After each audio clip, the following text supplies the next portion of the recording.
Guys, this lawsuit is such a circus. It gets crazier and crazier with each response. If you are not fully up to speed on this lawsuit, don't worry, you are not alone. The documents and the responses in this lawsuit is never ending, and it's kind of hard to stay on top of all of it. But with that being said, I will link a playlist up above that hopefully will help you get brought up to speed, and some videos down below as well. The last couple of videos, we talked about Lori-Ann Barnhart, who was a huge Katie Joy stan. She absolutely loved Katie, was hugely in support of her, and then all of a sudden, literally out of nowhere, she made this turn against Katie and decided to file a declaration in support of Tati Westbrook. I do believe the reason why Lori-Ann decided to make this turn is a number of different things. Number one, I feel that Lori-Ann's feelings really got hurt when Katie Joy put in her declaration basically saying she doesn't know Lori-Ann, she doesn't care for Lori-Ann, she wouldn't even call her a friend. Lori's irrelevant. She's not my friend. I don't know anything about Lori. She's not my best friend. When she dropped that declaration,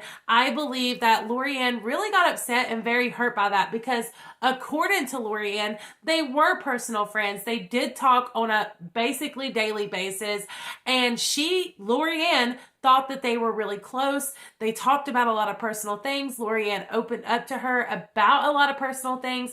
So to hear that from her, whether it was just to look good in the lawsuit or not, I believe that was a real big part of this turning point. Another reason I believe Lori-Ann decided to put in this declaration in support of Tati, it is obvious in these latest receipts, which we will get to in just a moment, that Lori-Ann was under a lot of pressure, a lot of anxiety, and a lot of concern. She had a lot going on, and I think that the pressure of it all just made her break. She was finally like, okay, you know what?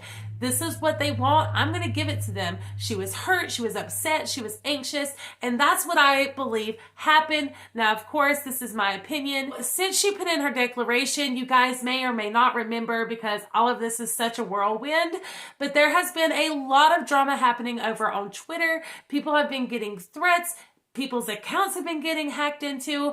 It's been a mess, honestly. Lots of people have been attacked because of this whole situation.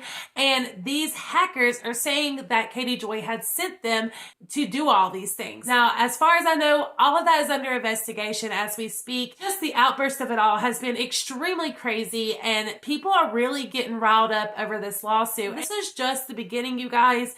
I have a feeling it's going to get a lot crazier before it actually calms down. All that being said, though, Katie Joy did just put in yet another response. And you guys, this time she came with receipts.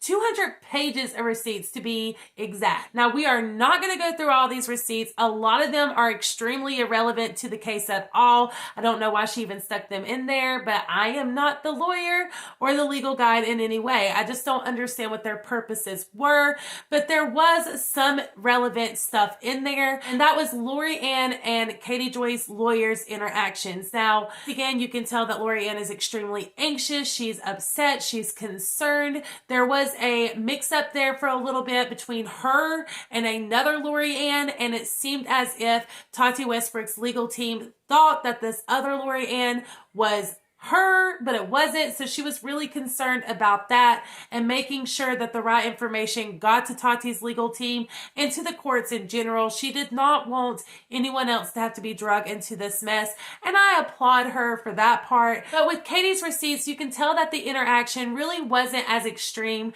as Lori-Ann had put in her declaration. It seemed to be just a basic, regular conversation. As I mentioned, you could tell that Lori-Ann was really upset, very anxious, under pressure. But Michael Brown did seem to be extremely professional for the most part. In my personal opinion, I feel what has happened here is Lori-Ann just really got into her emotions. She took a lot of the things that Katie Joy's lawyer said out of context and made it something that it wasn't. That's the thing when it comes to stuff like this, is you have two sides to every story and then the truth. And it's going to be the court's job to figure out what the truth is, because of course Lori-Ann's story is much different than Katie Joy and her lawyer's story. So what's going to happen here is they're going to have to take Lori-Ann's evidence and Katie and her lawyer's evidence, look at all of it, and then they're going to have to provide the truth, because there's two sides to every story and then the truth. And so that's what's going to happen. This process is just getting longer and longer with each response. So Katie did also put some information in there about Emily D. Baker. Again, y'all, I understand, Emily is an attorney. She is one of the biggest ones here on the YouTube platform who is covering the legal documents and everything to do with it. But Katie's obsession with her is insane. I know that she's getting a lot of hate and she's trying to blame that on Emily. She's trying to blame it on the fact that Emily has this commentary with the legal document. I believe Katie believes that she is innocent, that she is a victim, and that this is everyone else's fault but hers. I think that she truly does believe that, and that's her truth. I'm not trying to devalidate that.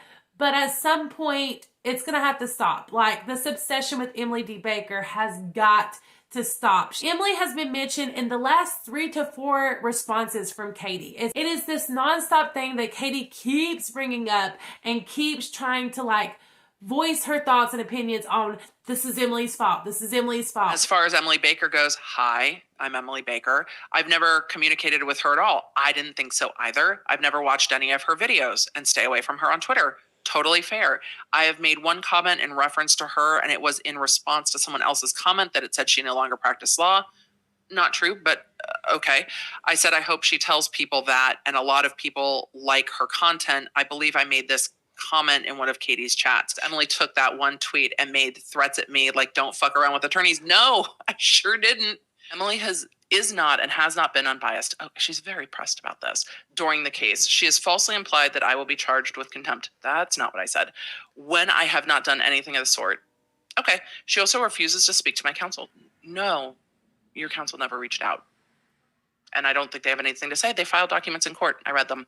For a fair and unbiased perspective, she has all the information she needs in the court documents. Accurate. No, she doesn't. She's being fed information. No, I'm not. And I don't think that the courts are going to drag Emily in or make her be a part of this lawsuit in some way. She's not relevant to the case. She has done nothing to be relevant to the case. It seems very much so that Katie is trying her best to drag Emily in. And I think that's because Katie feels if she somehow drags Emily into this, then Emily's also going to get hate and backlash and yada, yada, yada. So I really do feel, personally speaking here, that Katie has a reason for continuing with this narrative with Emily D. Baker. And I do think that Katie is somehow trying to drag Emily into this lawsuit. I don't think it's going to happen, but I do feel that Katie is trying to build a narrative there. There was also receipts in all of this that pertain to Creepshow art. She did get mentioned in all of this. It was a very brief thing, but she was mentioned. And once again, I don't think Creepshow art has anything to worry about either. I think it is crazy that Katie continues to try to drag all these other people into it. At this point, she has literally named so many people in this lawsuit.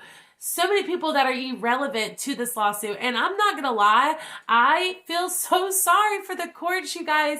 The people that are having to go through this, oh my goodness. It is going to be like picking a needle out of a haystack, trying to figure out what's relevant, what's not. It's a lot. What do you guys think about this lawsuit? Let me know your honest opinions in the comments down below. Also, if you want to stay in the loop with everything in the drama world, be sure to hit the subscribe button and tap the bell for post notifications. That way you are notified every single time I upload. I appreciate you guys to the moon and stars. And until next time,